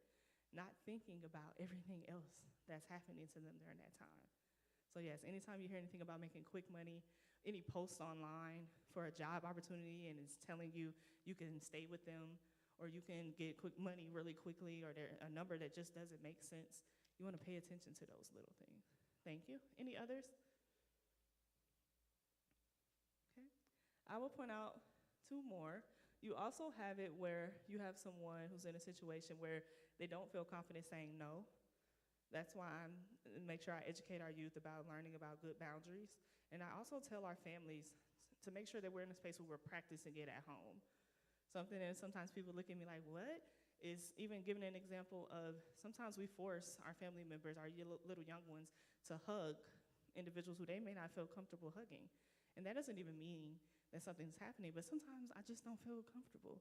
And I don't want to do it. And when you're teaching them or forcing them to do things, you're not teaching them what it means to say, hey, this doesn't feel right. I don't want to do that, and allowing them of what that looks like. So as much as we can, we have to practice those things on a day-to-day basis so they know when they get in a scenario, this isn't right. This is something where I have to say no and say I'm not comfortable. Same thing with telling you listen to your teacher, you do exactly what they say. Yes, in these certain circumstances. And if this ever happens, this is what you do. Because if I'm a child and I'm in a situation where, okay, teacher told me to do it, and then the teacher told me not to say anything, but that's what mommy taught me. Now I'm in a vulnerable situation. So we have to be mindful of what we're saying, how we're saying it, and again, practice those different scenarios. And lastly, for this example, you also have someone who's overwhelmed and alone. People often think about the vulnerability in regards to just mental health, but sometimes it's that belonging or it's self-esteem or wanting a romantic partner. A lot of the girls that we're working with, and the women, I would say, a lot of times someone presented themselves as a boyfriend. And then that escalated to offering them a place to stay. And from there, they were told, oh, do you love me? Well, if you love me, and if we're going to be in a situation where I can take care of you, this is what I need you to do. And then that escalates. And as it gets worse, now they feel all those things of the power control will, and they don't feel confident saying anything. So also talking about what does it look like for those different profiles and this happening. Next slide.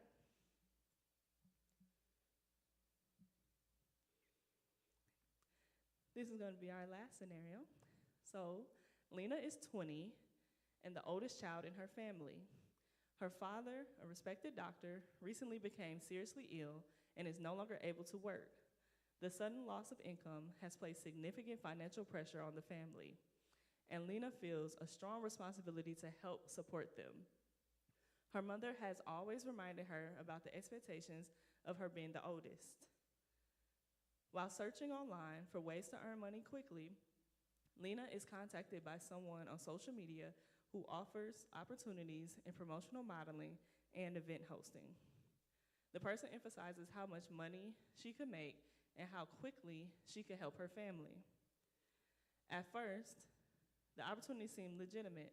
Over time, the expectations begin to shift, and Lena is pressured to privately entertain clients in order to continue receiving work.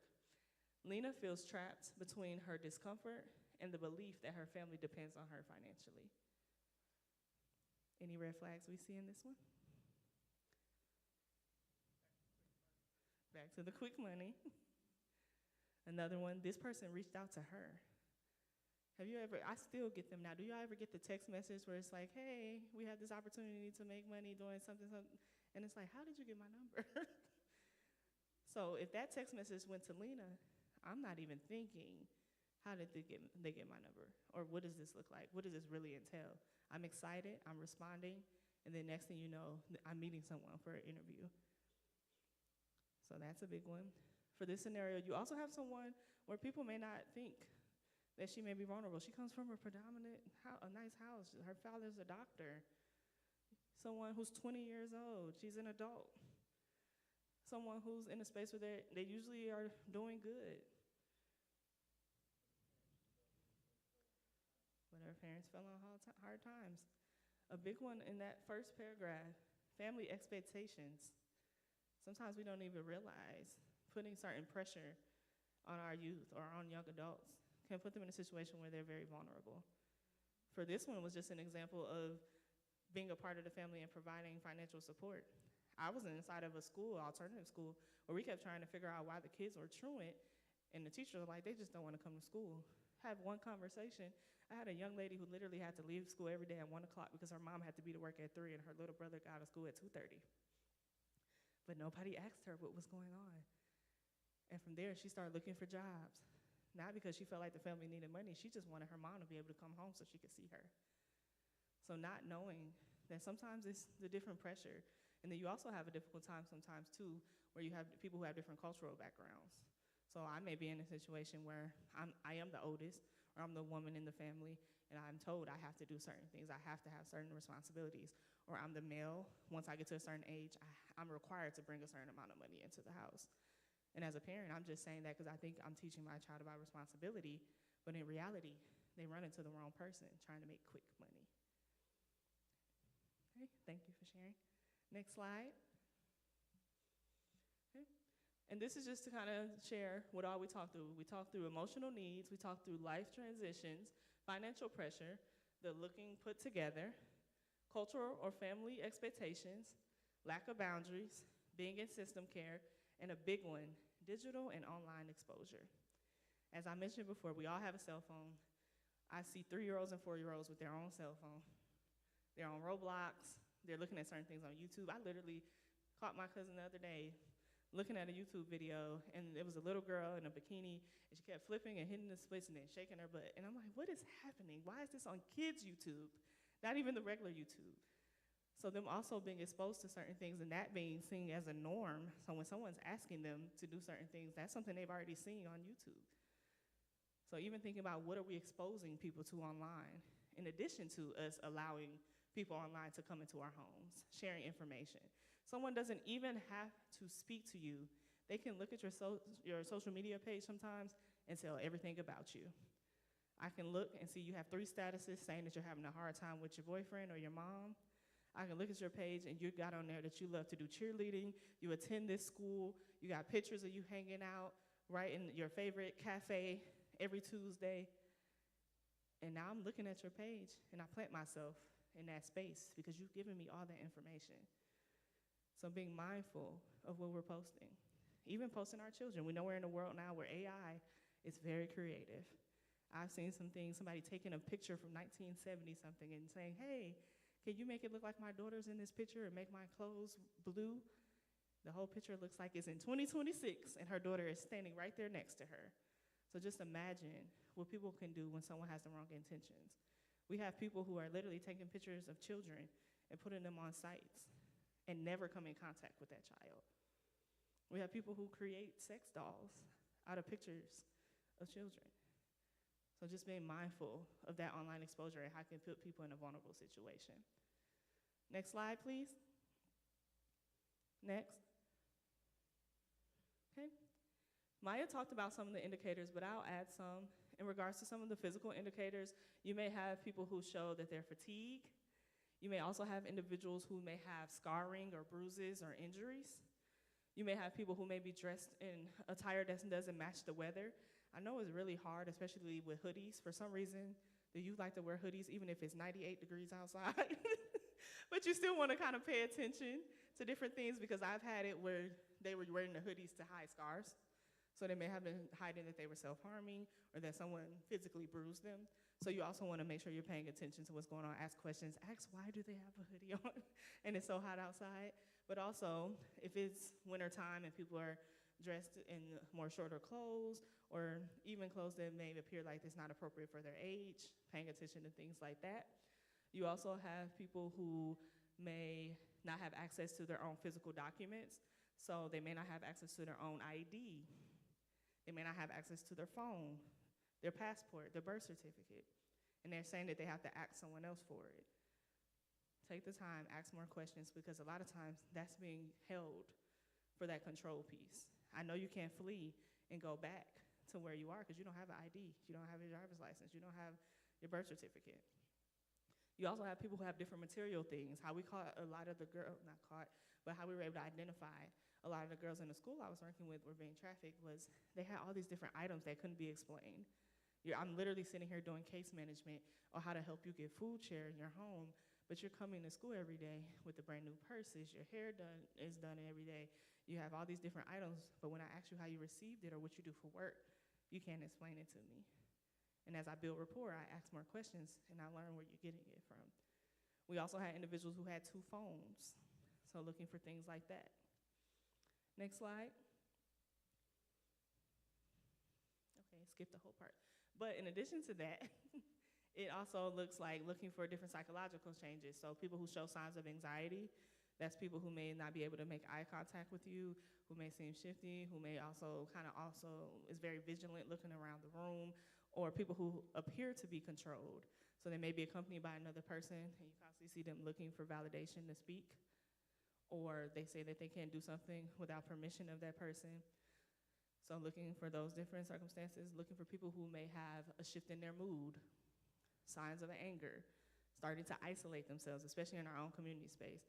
Sometimes it is a teenager being a teenager, but sometimes it's more. If I always loved soccer and now I hate soccer and I don't want to go anymore, we don't just accept that. Let's try to figure out what's going on. That's not to say we force them to participate, but let's learn more about what happened. And sometimes it could be someone who may be sexually abusing, someone who may be trying to traffic them, or it could just be a scenario where something happened with the soccer team. And that's why either way, you always want to ask questions, because it could be human trafficking or it could be something else where you help in regards to prevention.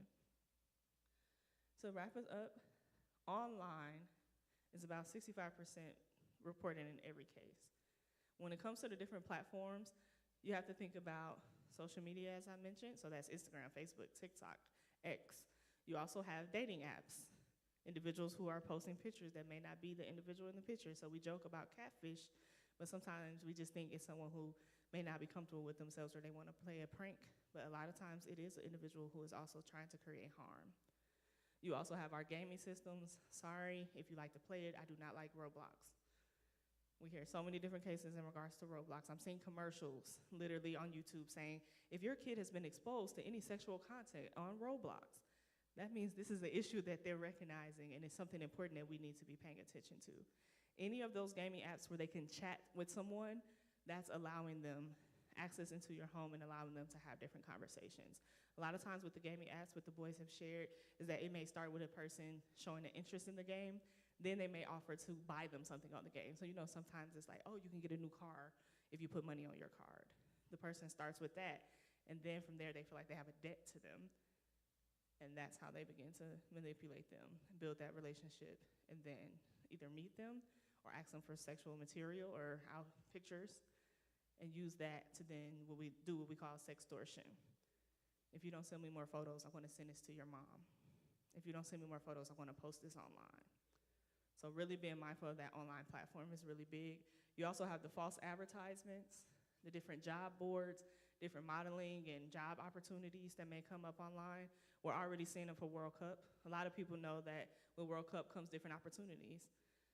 Make sure you're paying attention. Does the phone number match? Does the person you're talking to match what they're saying? When they're asking you to do an interview, make sure someone knows where you're going, making sure that you're in a public space. Because sometimes it may be an individual who is actually disguising themselves as one thing and it's another scenario. Next slide, please.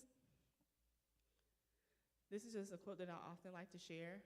Traffickers build trust, provide attention and emotional support, then gradually introduce manipulation, control, and exploitation. For each individual, it could look different. So we've had cases where someone had one conversation and then met up with their exploiter. We've also seen it where there's been months of talking, and then they begin to test the waters and ask for photos. We also have people who have never met their exploiter.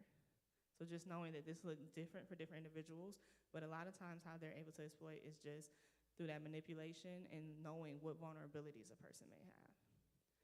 Next slide. Next slide. Next slide. Sorry, some of this Maya talked about. Okay, so in regards to how can we make sure that we protect ourselves online, You want to make sure that you think about online as a way of kind of how you protect your homes.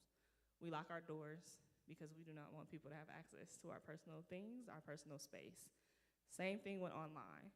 You want to make sure that you have different safety measures in place where you're not exposing all of your information. You want to be mindful of who you're also letting into your home. Sometimes, raise your hand if you've seen a Facebook request and you didn't know the person and you thought about, oh, let me add them. All right, good answer, good answer. But with our youth sometimes, or with other individuals, they may just click it and accept it. Or have you ever seen a Facebook and it was your friend and you knew that you already were friends with them online? So things like that, being mindful of what we're adding to our information and what we're posting is big. We also want to make sure that we treat it like we're on a bike. You want to always wear a helmet. You want to always make sure you have security measures in place. Check as you're downloading certain apps. Are you allowing them your location right off the bat? Snapchat has it. Once you download it, you automatically have this map that comes up, and you'll see your little bit emoji. And if you all had it open on right now, I would be able to go on there and see that you're in the room with me. So looking for those different settings, knowing what you're accepting as soon as you're downloading the apps, and doing the same thing for your youth and sharing that information with the rest of your community. And then lastly, being mindful of your personal information, not sharing your address, social security numbers, phone numbers with individuals who you do not know or that you're not sure that this is the person that you're talking to. Next slide. And then these here, if you want to take a picture, are just some of the apps that you can put on phones to protect individuals. I always say for adults, please do not put any of these apps on another adult's phone without their permission. And with our youth, we're in a space where we're trying to create vulnerability. We're trying to make sure that they trust us. So if you're going to put it on their phone, have a conversation with them and tell them why. And use that as an opportunity to educate them on why these type of apps are important. My favorite is screen time because I feel like people spend too much time on their phones. And sometimes we need to limit how much time people are on their phones. And it allows for us to make sure we're putting barriers on where people are only online when we need them to be, when you know you can be alert and pay attention. And then you have Bark.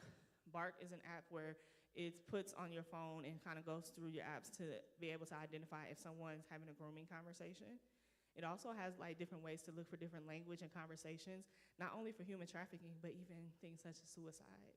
So if they're seeing them looking up certain things, or people are sending them certain things, it'll automatically block something, or it may give you an alert that you may want to have a conversation or check the phone. And then the other ones have their different features, so I encourage you to take your time and look through. Next slide. Next slide. Okay. This here is about reporting. As we mentioned, when you see something, say something. That's what you will hear in any human trafficking training, that it's important for us to say something when we see something. And how do we do that? Your best bet is always to call 911. Especially when there's imminent danger. You want to call 911, and 911 will walk you through the process of what you need to do to make that report. Say if there's a scenario where you're looking for certain resources, or you may not be sure what's going on, or it didn't happen in that moment, or you're seeing something online, then you can utilize the chat line, which is 1-866-END-HTGA, 1-866-NHTGA. I often tell people to save that number, so if you ever see something you can quickly call, but your best thing is 911. I also tell people, do not be a vigilante. We do not want you chasing anyone down. We do not want you intervening and put yourself in an unsafe situation. What we want you to do, though, is to get all the information that you can, in which Officer Lewis will tell more about that. And then if you ever you have a situation where you can't talk in that moment, they also have it where you can do a chat and share exactly what you're seeing in that moment. Next slide. Next slide. Next slide. And this here, as Officer Lewis makes her way up, is just a quick QR code. If you all can take the opportunity to fill out for us, just kind of tell us how we're doing, kind of share any information in regards to how we can continue to connect with other people, and to let us know that you were here so we can share additional information. But I'm going to pass the mic to Investigator Lewis. Good evening, everyone. I want to personally tell you all thank you for coming out and sharing this time with us. We have been working on this project for so long. We're partners, Atlanta Police Department, as well as other partners, and we are really, really passionate about trying to stop human trafficking, not only in our city, but also in abroad. Just a little bit about me. I'm Detective Lewis. I'm with the Atlanta Police Department. I've been on the department for 26 years. I have been in investigation for 19. 10 of those years I was in homicide, and twice I've been in Special Victims Unit. I am currently assigned at the airport, and I do human trafficking. I'm also a TFO, which is a task force officer with the FBI. So I am Atlanta Police Department, that's where I get my check from. But I'm also able to make federal cases because I am also federally deputized as an FBI agent as well. So myself and the FBI, along with other jurisdictions that are also federally deputized, we work throughout the whole state of Georgia making cases for anyone that is bringing children or adults across state lines for human trafficking and labor trafficking. Now with that said, I just want to tell you what, to piggyback on something that Dee Dee said, there's a couple of things I want to say. Number one, the 800 number that is up there, well, that was up there, that is for non-emergency purposes. You call that number if you have like a family member or something that has a situation out of town, or you have someone that comes into the church and you don't know what resources are out there, and adults. Let me just preference that. If an adult comes in, adults do not have to report it to the police. I just want to make sure we understand that 18 and above, they do not have to report it to the police. They can come to churches or anywhere else to receive any assistance. If you don't remember Maya's information or Dee Dee's information, you can always call that hotline or any hotline. We also have the Blue campaign through the Homeland Security that you can call any of those human trafficking hotlines and they will guide you to where they can receive services, okay? Now, when it comes down to children, law enforcement has to be involved because children do not have a choice in this, okay? I know that the state of Georgia says 16 years old, they can consent to sex, but not for pay. Along with that comes with the portion of child pornography that comes along with the sex trafficking. So we have to think about that element. So in other words, we have to protect our children, including from themselves, okay? Dee Dee mentioned about not being a vigilante. What I would really like for you to do, if you see something, I want you to say something. That's the Atlanta Police motto. If you see something, say something. Do not go home, call your friend, and talk about it. Because now what? You never called the police. You never said anything. So now your friend is going to say, girl, you should have called the police. So now what do you want us to do when we get there? Let's just think about it. Are you going to remember the tag, what they had on, clothing description? And the first thing everybody says, well, what about surveillance cameras? What about this? Everybody's surveillance cameras aren't created equal. Sometimes they may be broken. There may not be any. So when we see something, we need to say something right then. We all have that thing called intuition, and if it doesn't feel right, then just dial 911. Let us come out. You're not bothering us. That's what you pay that wonderful tax dollars for. And we're going to come out and we're going to talk to them and find out what's going on. And if it's something, then we're going to deal with it. If it's nothing, we're going to let them go. Okay? So I want you to also do this when you're reporting, because everybody has this with them at all times. If you are, I don't want you to go up here and talk to them, say, hey, what's your name? You need some help? I don't want you to do that.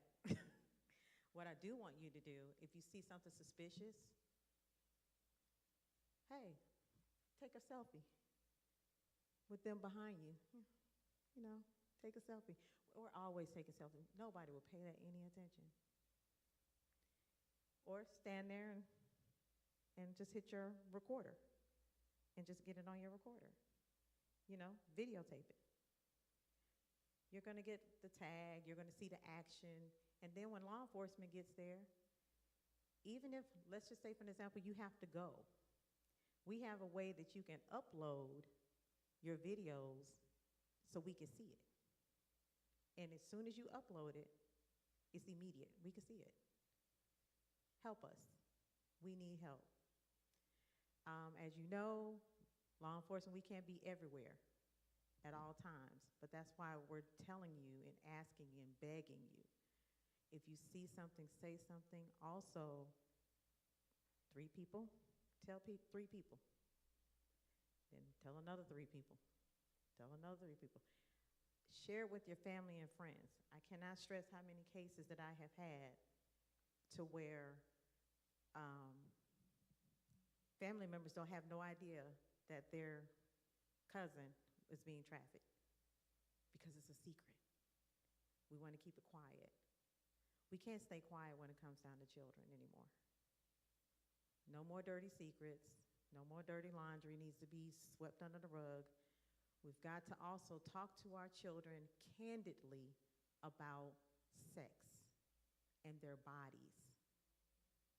We have to get them to understand that they are worth something, because the trafficker is going to tell them, oh, it's just skin. Oh, they're going to downplay it. And you have to understand, when these kids are out here and these adults are out here being trafficked, they're servicing over 100 people a day at sometimes. You just think about that. That's a lot, and especially for a child that doesn't have a choice. So we got to let them know that they're loved, even if they don't belong to you. Each one teach one. It takes a village. All these little sayings I'm saying. We got to stop saying, oh, that's none of my business. I don't want to get involved. I don't want to get involved. If you see something in your community and you're not too sure, Department of Family Children Services, make the call. And you could do it anonymously. You can also call the 800, the hotline for any human trafficking for the state of Georgia, and they will send someone out as well.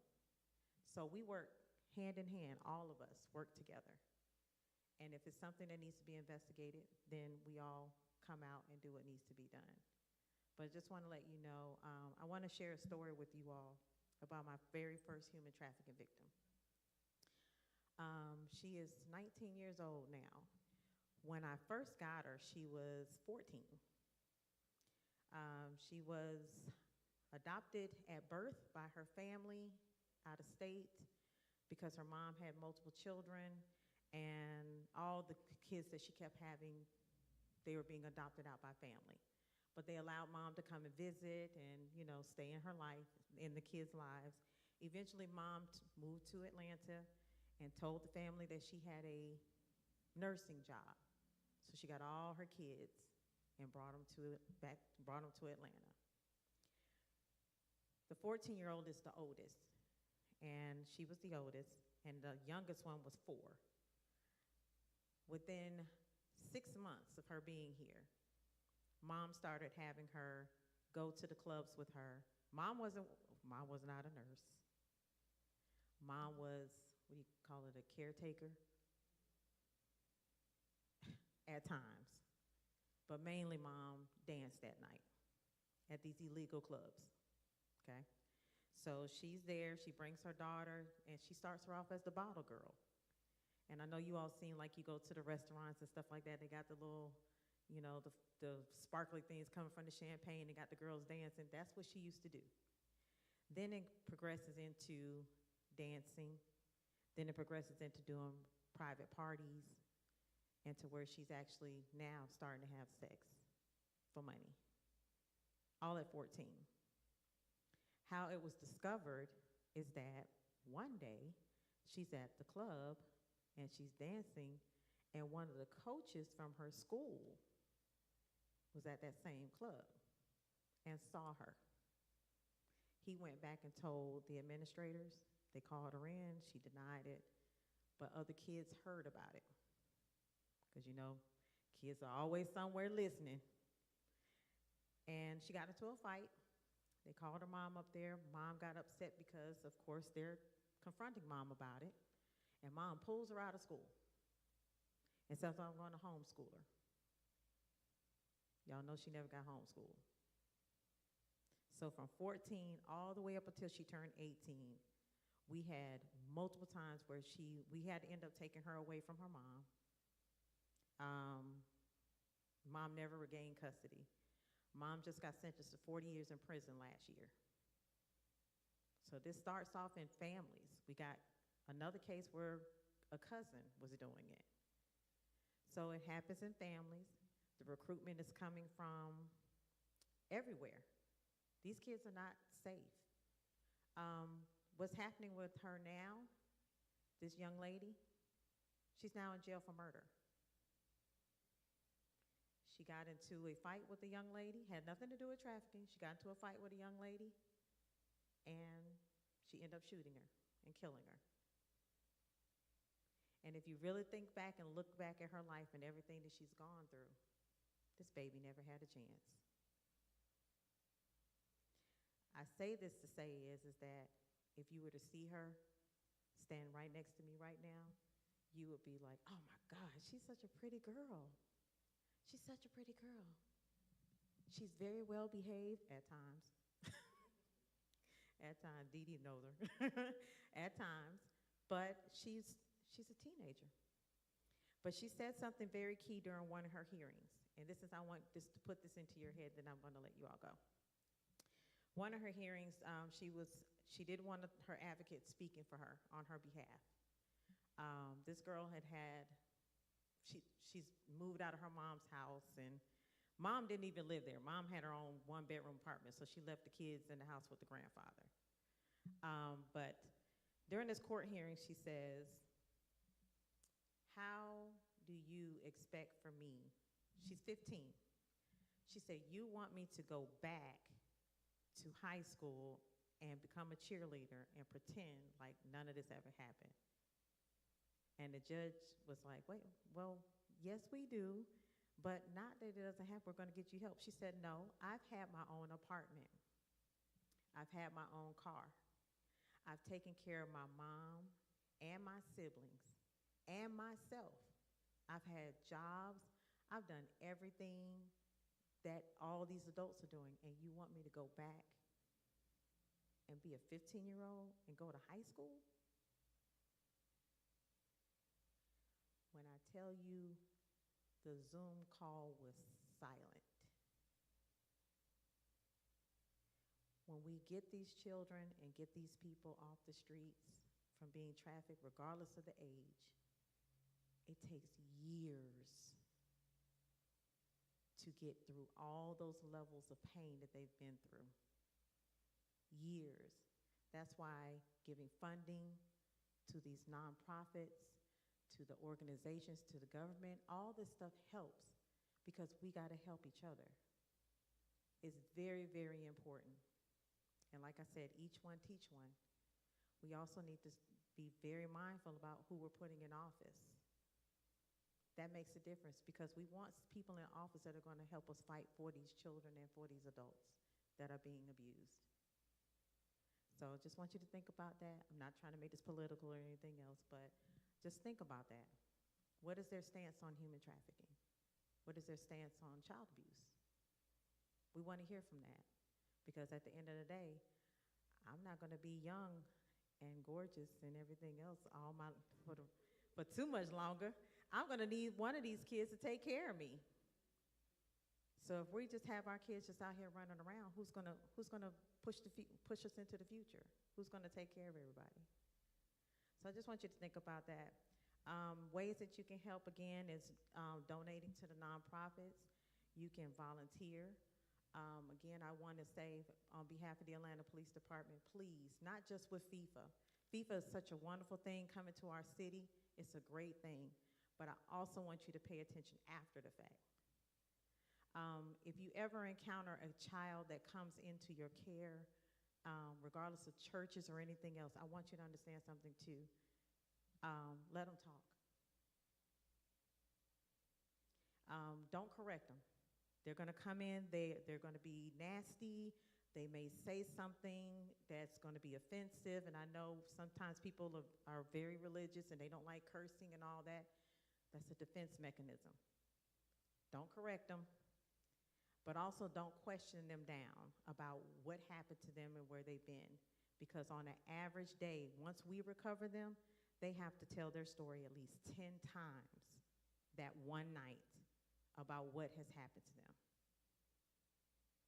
So you think about that. If you've had something tragic in your life happen, or a family member has passed away or something like that, do you want to relive that every single time you tell that story?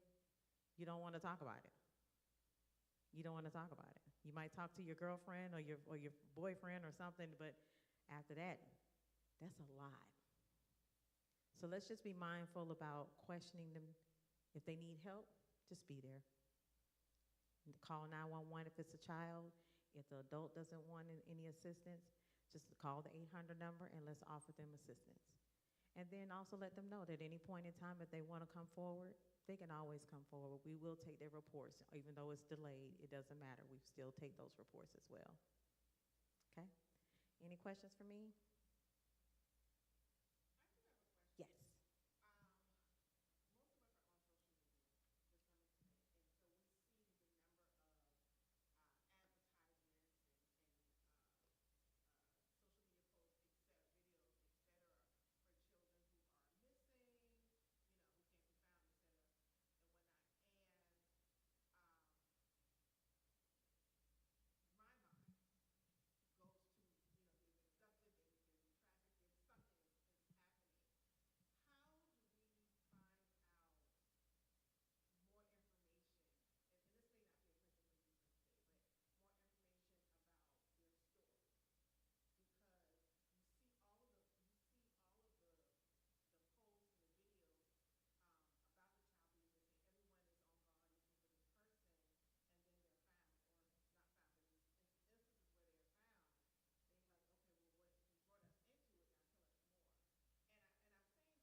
It makes a lot of sense. And I know what you're referring to. Okay, so let me just say this to you, and this is for everyone to understand. When we're dealing with children, and also victims of crime, there is a bill and a law called victims' rights. We cannot tell their business or their story. We can't show children on television. We can't show victims of crimes on television. None of that. That's illegal. So that's the first thing, okay? The other thing, if they want to come forward and tell their story, they can. But as law enforcement, we can't do it, okay? The other side of that is that I know we all want to know, but let's put it to you like this. Does it matter? We got a missing kid out here. We got a kid wandering around, like the young man that was missing a few weeks ago, the 6'5" young man. Everybody's on the social media saying that the young man that we had on Camp Creek, they just found deceased. Does it matter why they're missing? What are the circumstances? We'll tell you the circumstances. I mean, if it's something that you need to know, like they were kidnapped or something, we're going to tell you that. But if they walked away from home, or if they I don't know, they just disappeared. I don't know. Doesn't matter. It's still a child.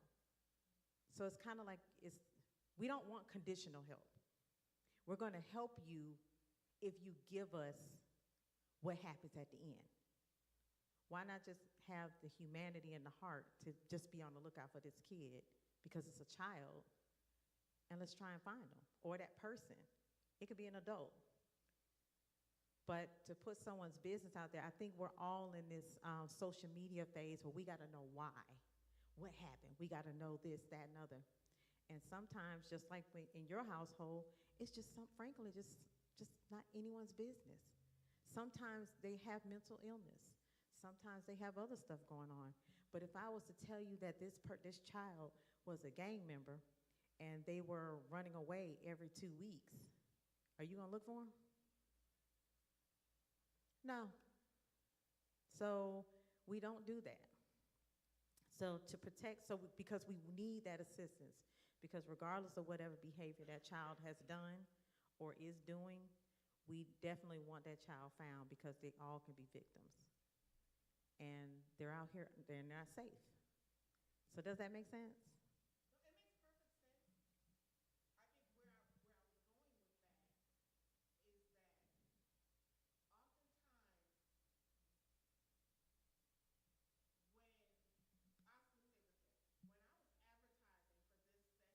Mm-hmm.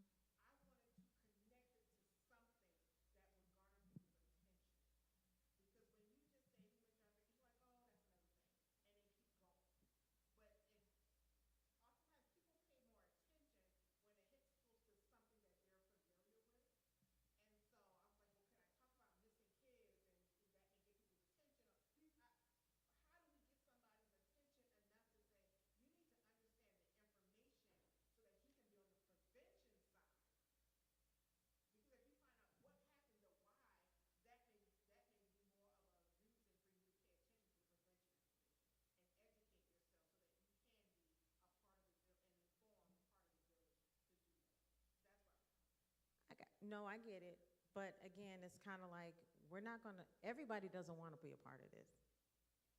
Some people like to just, if I don't see it, it didn't happen.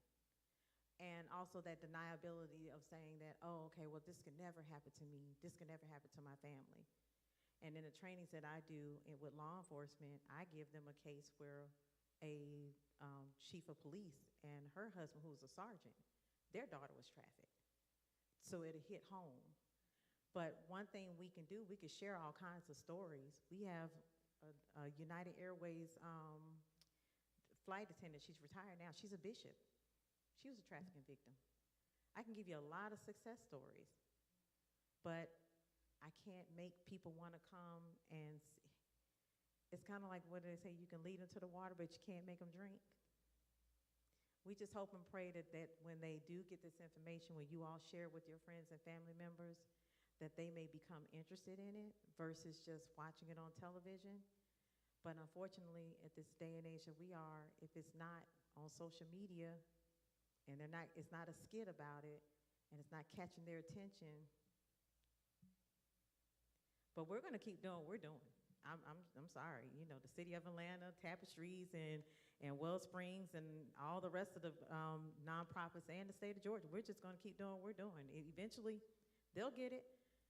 Maybe we'll get some more money. Y'all pay extra taxes and stuff like that so we can get some, except for me, I'm going to be excluded. But pay some extra taxes so we can start putting some billboards and some more commercials and everything out there.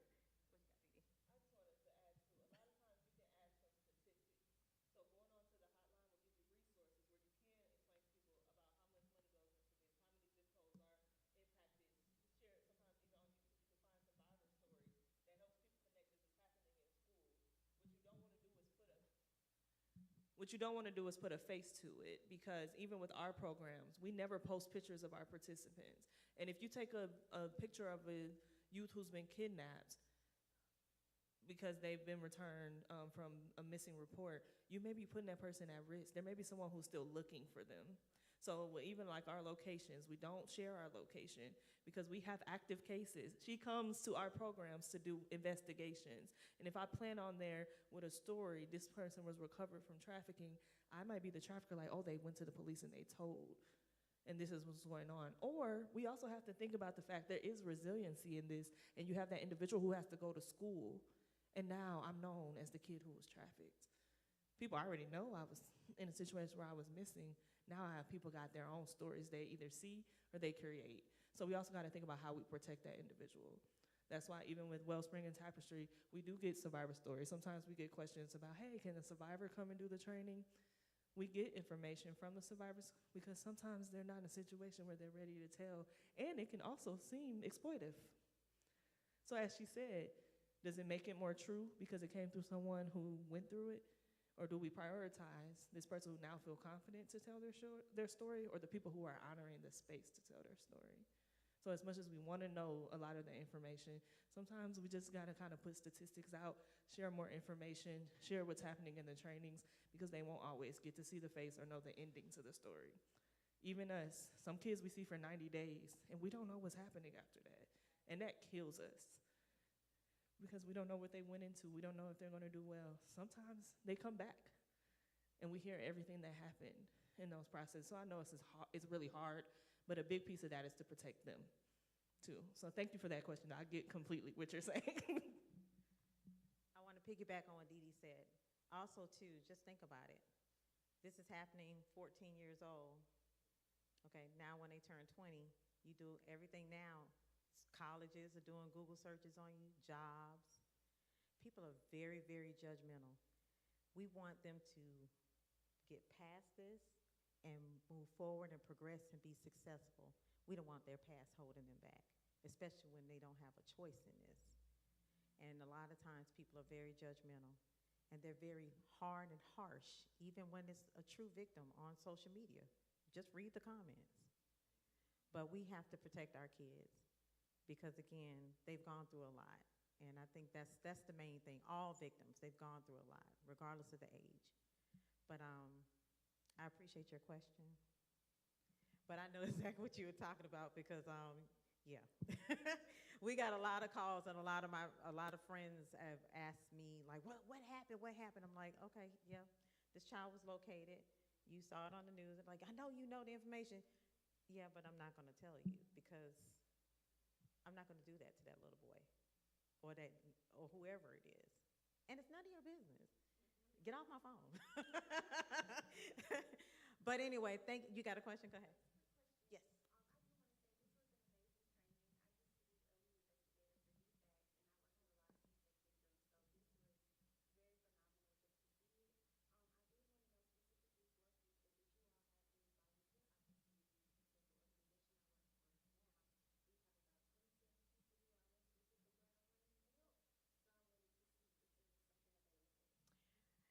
I'm pretty sure that Angie will put you to work somewhere.